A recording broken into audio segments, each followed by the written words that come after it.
Guys, allow me to say for you and a very big good morning, good evening, good afternoon, depend with where you are. Sijui uko maeneo gani ambao unanipata, lakini karibu sana. Mwenyezi Mungu kama amekulinda, amekuhifadhi, basi tunataka tuendelee mbele na kujielimisha ili tuweze kupata hekima na ufahamu zaidi jinsi ambavyo tunaweza kujiokoa na kujitenga na mikono ya mwanadamu ambao wamejaa ulaghai na udanganyifu pia. Manake uweza na nguvu ziko mikononi mwake. Karibu sana. Your first time, make sure that you subscribe to our YouTube channel, comment, like and share for each others. Mungu akubariki. Karibu sana. Neema Mungu ikutoshe. If you do that, you take your time, you do that. Neema Mungu ikutoshe, na nashukuru sana. Bwana akubariki na kufungulia milango na dirisha bingu. Jitenge, Mungu akuunge mkono. That is what we are going to talk about today. Jitenge ili Mungu akuunge mikono. Kuna watu ambao unapaswa kujitenga nao. Kuna watu wasioleta msaada kwako. Una watu wasiofaa. Kuna watu wasiostahili. Kuna watu wawezi kusaidia, lakini Mungu anaweza kukutoa chini kwa ufukara wa mtu asiyekuwa na kitu, wa mtu asiyekuwa na chochote, na kukuweka kuwa rich, ukuweka kuwa tajiri. Manake uweza na nguvu kwa kiso. Don't limit yourself. Hapo mahali penye uko, anza tu hivyo mdogo mdogo. Hata kama una chochote, hata kama unaanza kwa kichaka, haijalishi, it doesn't matter where you are. Lakini hivyo jinsi ulivyo, anza tu hivyo mdogo mdogo. God is with you, na hata kuacha wala hata jificha mbali nawe. The word of God say, we are going to talk in the book of Job chapter 6 verse 15. Job chapter 6 verse 15.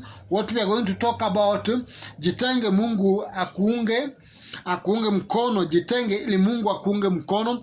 That it will be something so very great, kwa sababu umejua there is some couple of people ambao upenda kumkaribisha ama kuwakaribisha watu ama kufuatilia watu sana na kukimbilia watu sana. And what say, amelaaniwa mtu anayetegemea mwanadamu, mtu anayetumaini mwanadamu. You do your thing and trust in God. Don't do what people do. Don't trust in people, because people will disappoint you. Watu watakudisappoint.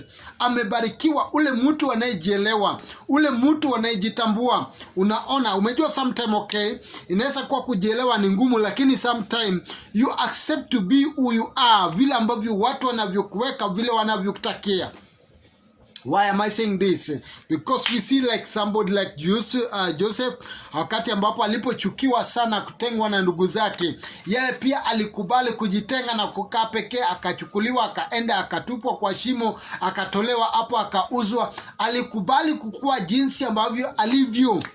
Lakini Mungu anayeinua watu fukara na kuwaketisha pamoja na wafalme, Mungu asiyekuwa na udanganyifu, Mungu anayejaa ukweli, Mungu asiyekuwa na ufukara, asiyekuwa na upungufu, alimshika mkono, alimtetea, akamweka kuwa waziri mkuu. Ndio maana nakwambia ujitenge na kujielewa. The way you are, vile ambavyo uko, Bwana atakutetea, Bwana atakuinua, Baba atakupigania. Utaona neema yake na baraka zake zitakusaidia ufika mahali ambapo haukukuwa unajua ana kwamba unaweza fika. Utapata faraja ambazo hukujua ya kwamba unaweza kusipata by the grace of God. Jitenge ili Mungu akuunge mkono. The word of God say, Job chapter 6 verse 15. Neno linasema mahali hapo, lakini ndugu zangu sio wa kutegemewa, ni kama vijito vya msimu, ni kama vijito ambavyo ufurika.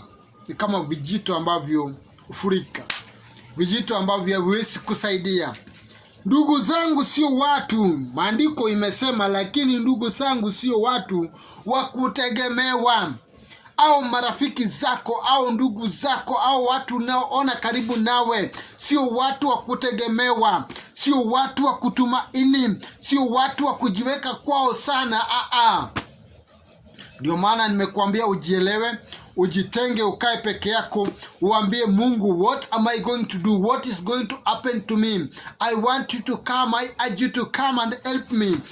Naomba uje unisaidie, kwa sababu kuna watu ambao wamevaa joo lako, wananiambia vitu zote ambazo naweza nikasikia, lakini mimi nimeweka tegemeo na tumaini langu kwako.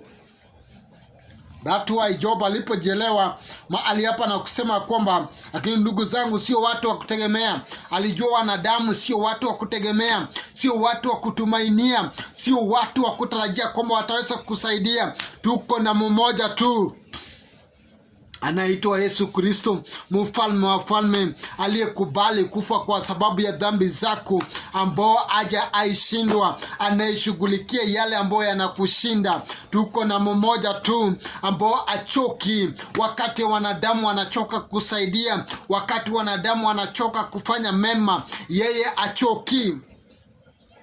Anaitwa mfalme wa falme.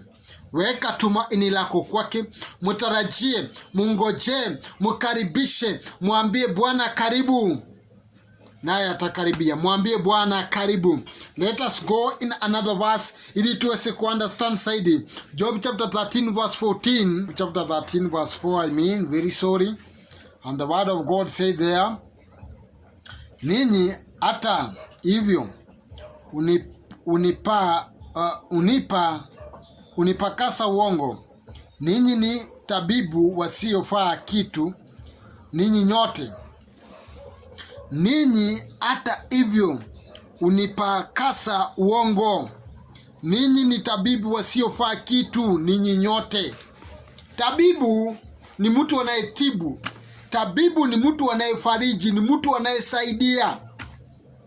So when he says there ya kwamba ninyi nyote unipakasa uongo, wanadamu watakuja, watakupakasa uongo, watakudanganya, watasema tutakusaidia, tutasimama nawe, tutafanya hii, usijali, tutaenda pamoja nawe. Wengine watakwambia mimi natembea na wewe siku zote. But when the problem come, hapo ndio utaona ya kwamba wanajitenga. Ila mmoja anakuja tu siku moja, anaenda akisemanga maneno zake, maana yake ameona hiyo shida hawezi kuishughulikia. Mkaribishe yule anayeweza kuishughulikia, yule mfalme wa falme, jemedari mkuu, mtetesi wa amani, asiyechoka, asiyelala. Yeye huwa achoki wala alali. Umtegemee na kumwamini, yeye atakusaidia na kukuimarisha. Manake uweza na nguvu ziko mikononi mwake. So hapo amesema ninyi nyote unipakasa uongo tu. Yani ni watu ambao wamejaa uongo tu. Ni watu ambao hamna kweli ndani yao. Ni watu ambao hawawezi kusungumuza kila ambacho kinaweza kusaidia. Ni watu ambao wamejaa ulaghai. Ni watu ambao wanataka kujipendekeza tu. Hebu jiwachilie mikononi mwake mfalme wa amani, Bwana wa mabwana, aliyesema yote imekwisha. Hata kwako ukitembea naye, iko siku ambao atasema yote imekwisha. Ile mateso ambao umeteseka, iko siku atasema ya kwamba yote imekwisha. Ile dhiki na matatizo na maangaiko ambao umeyapitia, iko siku atasema yote imekwisha. Usitegemee mwanadamu. Ninaongea kuhusu jitenge, Mungu ajiunge nawe. Ukijitenga unakuwa peke yako, naye Mungu anaingilia kati, anajiunga nawe, anakusaidia, anakuinua, anakushika mikono, anakutetea pale ambapo wanadamu wameshindwa kutetea, pale ambapo wanadamu wameshindwa kuingilia kati. Ndio maana amesema mahali hapo, ninyi nyote ni tabibu walio wa uongo, tabibu wasio na ukweli, tabibu wadanganyifu. Oh my God. Riba shaka la matoro bakantia mokoloba. Mukaribishe Mungu. Ambia Mungu, Bwana karibu. Jo ukanisaidie. Jo ukanimarishe. Jo ukanipatie wema. Jo unitetee. mikononi mwanadamu. Ni wewe peke yako niko nawe katika ili naopitia. Pengine ni kukosa mtoto, pengine ni miscarriage, pengine it doesn't matter what you're going through, pengine ni business yako, but hope and trust in God. Manake kuna siku hata moja Mungu ameaibisha wale wanaomtegemea, wale wanaomtumaini, wale wanaomtafuta. Mtafute asubuhi, mchana na usiku pasipo kuchoka. Let us continue going, kwa sababu tunataka tuweze kupata answer sahihi katika hii. Ninapokuambia ujitenge ili Mungu ajiunge nawe, basi kuna sababu ya kukuambia ujitenge, ili Mungu aingilie kati, ili Mungu awe rafiki wako wa karibu, ili Mungu aweze kutetea, ili Mungu asimame kuwa pengo ambao wanadamu wangesimama, marafiki, mandugu wangesimama. Oh my God. Rima shaka la batoro makantia. Let us go in the Job chapter 16 verse 2. Job chapter 16 verse 2, ili tuweze kuelewa mahali hapo ya kwamba nini ambacho kiko mahali pale. Job 16 verse 2. And the word of God say, nimepata kusikia mambo mengi kama hayo. Ninyi nyote ni wafariji wenye kutabisha. Ninyi nyote ni wafariji wenye kutabisha. Yani utasikia mambo mengi ambao watakuambia. Job anasema nimepata kusikia mambo mengi kama hayo. Mkiniambia tutakusaidia, mkiniambia mtasimama nami, mkiniambia yani amesikia mambo mengi kama hayo. Lakini anarudi anasema ya kwamba hayo yote experience, manake ametembea ndani, na amesema kwamba hayo yote wamekuwa wafariji wenye kutabisha, wafariji wasioleta amani, wafariji wasioweza kusaidia.